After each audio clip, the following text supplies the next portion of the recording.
రావోయి చందమామ మా బాబు గాథ వినుమా రావోయి చందమామ తన బాధేదో తనది మన బాధ సలే వినడోయ్ తన బాధేదో తనది మన బాధేదో వినడోయ్ పనిలో నేను ఉంటే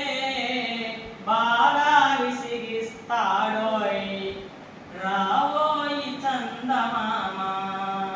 మా బాబు గాథ వినుమా రావోయి చందమామ మాటలు అంటే వాడికి ముచ్చటలేమో నా